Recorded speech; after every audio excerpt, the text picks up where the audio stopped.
Chamai, hello, I am Margaret Roberts, the board chair of the Alutiiq Heritage Foundation. The Alutiiq Heritage Foundation is the governing board of the Alutiiq Museum. This year is our 25th anniversary of celebrating Alutiiq heritage through living culture. I'd like to acknowledge our board members. I represent the Kodiak Area Native Association. Our vice chair is Alex Cleghorn. He represents Koniag. Shauna Hegna also represents Koniag, and she is our secretary. Lorena Skonberg represents Uzinki Native Corporation. She is our treasurer. Pat Heitman represents Natives of Kodiak Incorporated. Fred Coyle represents Akiak Kaguyak Incorporated. Loretta Nelson represents the Afognak Native Corporation. Denise May is our at-large representative. Tanya Inga represents the Old Harbor Native Corporation. Andy Tuber represents the Kodiak Area Native Association. Gordon Puller Jr. represents Lesnoy Incorporated. Ruth Dawson and Rita Stevens are both emerita members at large. I'd like to acknowledge former board member Perry Eaton.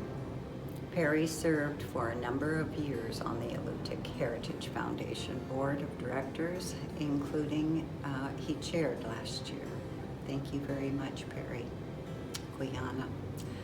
Thank you to Executive Director April Lactonen, Counselor, and the staff who have worked so hard to continue serving the community during this pandemic.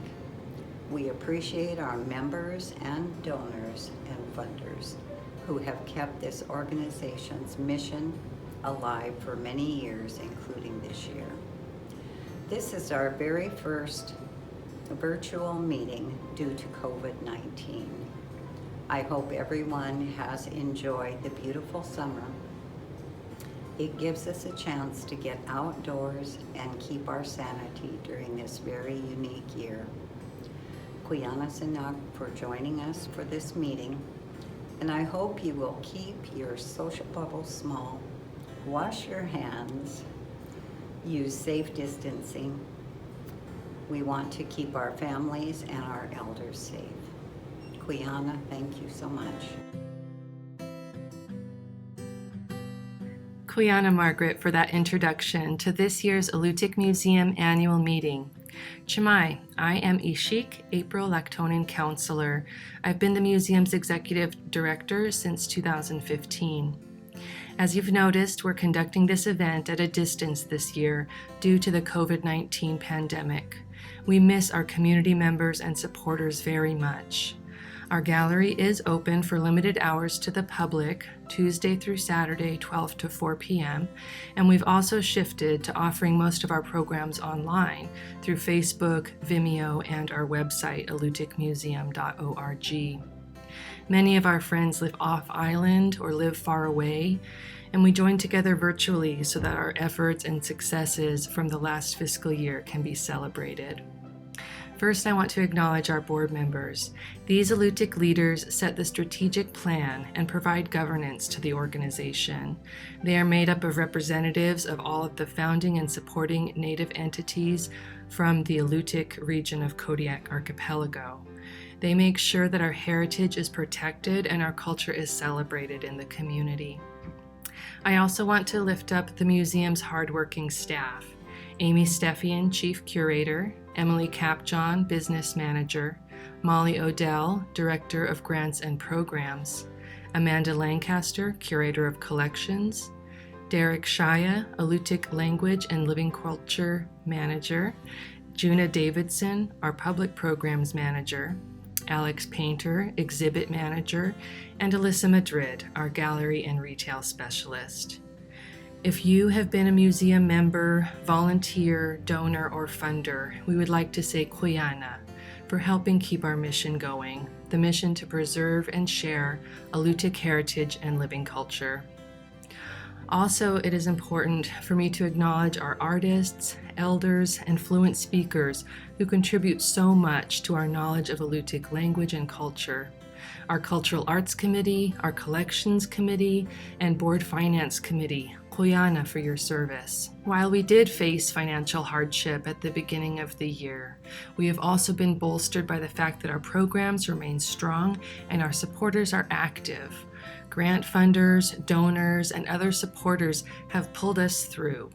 2020 is our 25th anniversary year, and I'm pleased to share the following staff presentations about fiscal year 2019. Kuyana for your support and interest.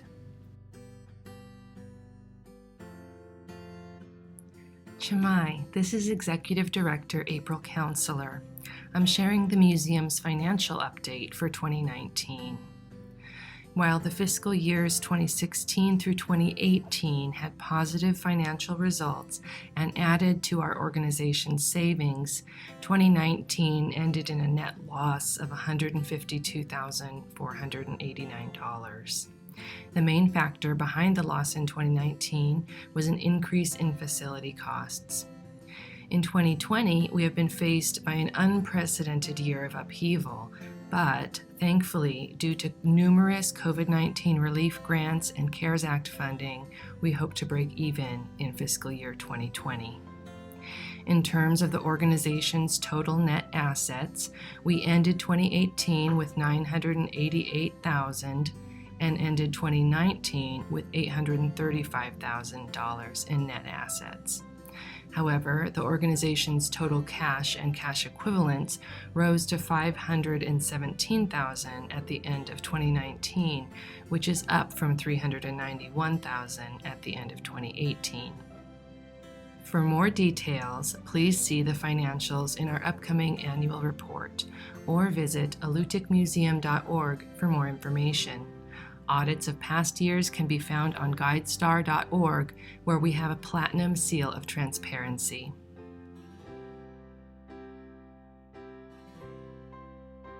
Chimai, I'm Public Programs Manager Juna Davidson. 2019 was an important year for the Ancestors Memorial Park. The project is a partnership with the City of Kodiak to honor Kodiak's Alutiiq heritage while raising awareness of repatriation efforts to return ancestral remains to Kodiak Island. By creating a community space for residents and visitors to learn about repatriation, the partnership has increased cultural understanding and created a beautiful park. Last April, a group of 14 community volunteers spent an afternoon planting, pruning, and sprucing up the park. In preparation for the park dedication in August, the final feature of the park, a large wooden archway adorned with silver salmon cutouts, was installed. Each salmon represents and honors one ancestor whose remains have been returned. At the time of installation, there were 1,239 salmon on the archway. The park dedication was attended by over 100 people and included a park blessing by Father Innocent Dresdow, a ribbon cutting at the archway with the Chamber of Commerce, and a performance by the Kodiak Alutiiq dancers. At the end of the summer, a second order of community-sponsored bricks was installed, adding additional family names and memories to the community space. Chimai, my name is Alyssa Madrid, and I'm the Gallery and Retail Specialist here at the Alutiiq Museum. The Indian Arts and Crafts Act of 1990 outlaws native-style art sold by non-natives. Yet a lot of appropriated art still competes with genuine works.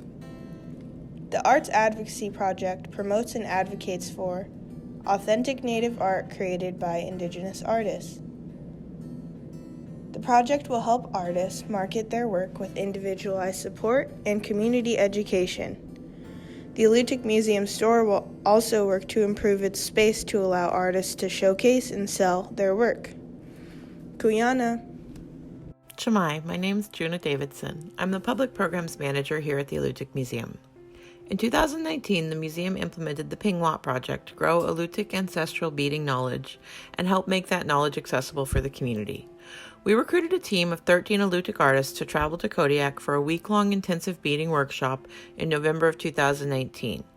Artists collaborated to study a rare Alutiiq regalia set collected from Kodiak in 1872 and on loan to the Alutiiq Museum from the Musée Boulogne-Sommer in France. The artists worked together to study the techniques used in the set, a headdress, dance cuffs, and a sash. They created a replica of each piece for the museum's permanent collection and developed a written reference for the patterns. At the end of the week, we hosted a public meeting event to share the project and allow members of the community to meet the artists and learn from the cohort. 60 people attended the public event and made individual beaded bracelets with support from the artists. Filming throughout the workshop and community event provided content for a documentary film about the project. Tumai, my name is Derek Shaya, and I'm the Alutiiq Language and Living Culture Manager here at the Alutiiq Museum. Over the last year, we've done some amazing work looking at historic Alutiiq language texts in different places around the world. I got to travel to Washington, D.C. and look through documents in the National Anthropological Archives. We also worked with the Bancroft Library at the University of California, Berkeley, to scan Alutiiq language materials written by Alphonse Pinart in the 1870s, and I analyzed texts from the Alaska Native Language Archive. Copies of the materials we scanned will be available in the Koniag Cultural Library here at the museum. We also revamped the Alutiiq Language Archive and turned it into a much more user-friendly website. If you want to listen to the Alutiiq language, please visit the archive at languagearchive.alutiiqmuseum.org, where you can find audio recordings, watch videos, and read transcripts of countless Alutiiq speakers. The earliest recordings were made in the 1960s, and we continue to add new materials as well. Shemai, I'm Juna Davidson, Public Programs Manager. One of our ongoing projects in 2019 was the Munaktit Project, a partnership with Kodiak Arts Council, Kodiak College, and Kodiak Island Borough School District to promote teaching in and through arts and culture. Funding for this partnership comes from the Alaska State Council for the Arts. In 2019, the museum focused on incorporating knowledge of Alutiiq plant lore into the training and outreach we provided for educators. We opened a new Alutiiq plant lore exhibit incorporating feedback from educators about interactive aspects of the exhibit. Our spring teacher workshop explored traditional methods for dyeing fabrics with local plants, and we contracted a local educator to develop lesson plans themed around Alutiiq plant lore. In winter of 2019, we hosted a block grant workshop for teachers using traditional Alutiiq design elements. Through the Munaktit program, we also provided school tours of the museum and offered education boxes with activities and lesson plans about Alutiiq culture for use in classrooms. In the 2019 school year, 137 Kodiak students visited the Alutiiq Museum for educational tours, and 14 Munaktit classrooms utilized the education boxes.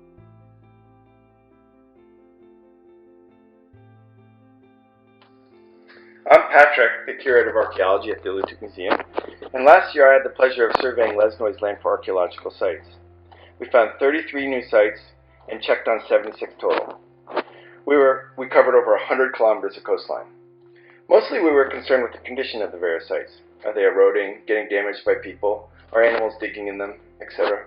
Our observations will help Lesnoy manage and protect the cultural resources in their care. Some of the coolest discoveries were refuge rock villages, old Russian brick kilns, we found 3 of these, and even an early 20th century potato patch. Hi, this is Molly Odell, archaeologist and director of grants and contracts.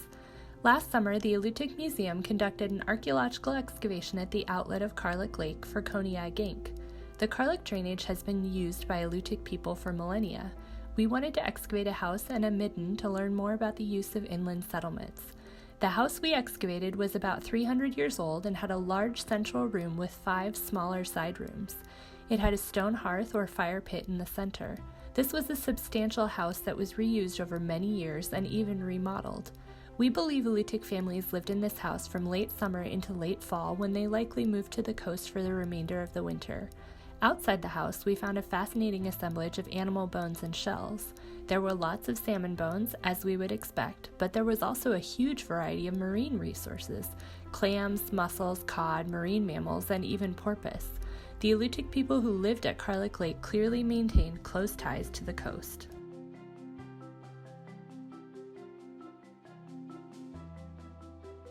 Hello, this is Amy Steffian, the Alutiiq Museum's Chief Curator. Did you know that the museum cares for over 180,000 artifacts, ancient tools from Kodiak's archaeological sites? Identifying these artifacts can be difficult. Many of the tools Alutiiq people used in the past are no longer familiar. Museum archaeologists have been studying ancestral tools for 2 decades and have developed a system for determining how tools were made and used. With help from elders, historic accounts, neighboring cultures, and even geologists, we've learned a lot about traditional technologies. To record and share this information, we are creating an Alutiiq Technological Inventory, an artifact identification manual. This manual summarizes all the different types of traditional tools in the museum's care, from slate ulus and stone sinkers to net gauges and baskets. The manual will help museum researchers and people all over the world describe Alutiiq tools correctly, and it can be updated in the future as knowledge of Alutiiq technology grows. Chimai, this is Amanda Lancaster, Curator of Collections. This past year, the Alutiiq Museum undertook a project to process a set of materials gifted to the museum by the late Kodiak archaeologist Donald W. Clark. The bequest came in 31 large boxes, completely unorganized or inventoried. Project assistant Leslie Watson was hired to complete the 6-month project. She cataloged, labeled, and shelved 1,282 books and academic journals. She grouped them by subject matter and flexed our library shelves to make room for the gift that would nearly double our library. In addition, Leslie processed 13.2 linear feet of original archival material, which was added to our permanent collection. Jemai, this is Alex Painter, Exhibits Manager. Last year, the Alutiiq Museum opened its newest exhibit, Note Stop It, Our Plants. This exhibit showcases traditional Kodiak Alutiiq plant knowledge, focusing in part on the information collected by ethnobotanist Priscilla Russell, who visited Alutiiq communities in 1990 to meet plant harvesters and record their knowledge. Note Stop It, Our Plants celebrates continued Alutiiq plant use traditions and how these plants contribute food, fuel, material, and medicine. In this exhibit, you'll find a 600-year-old slate storage box recovered from an Alutiiq village on Fognak Island, baskets, carvings, and canned goods. The exhibit also offers a chance for visitors to get creative. Tables in the gallery invite people to make an art card, a small drawing showing a plant of importance to them. The activity encourages people to think about plants in their own lives, and is a way to make something in the museum and leave it for others to enjoy. Exhibit viewers will also find a banya. The presentation includes a life-size model of a contemporary Alutiiq steam bath, or makiwik. Steam is an important ingredient in Alutiiq medicine. It activates the healing qualities of plants. To share this message, we give people a personal look inside a steam bath where so much healing takes place. You can enjoy this exhibit in person or through our virtual tour online. This concludes our look back at FY 2019. We are honored for your interest in our programs, impacts, and organizational stability. The fiscal year 2020 ends this December 31st, and if you would like to join our long list of supporters, you can become a part of our mission to preserve and share Alutiiq heritage and living culture at alutiiqmuseum.org/give. From myself, the Alutiiq Museum, and the Alutiiq Heritage Foundation, Koyana Teluchi, thank you for being here.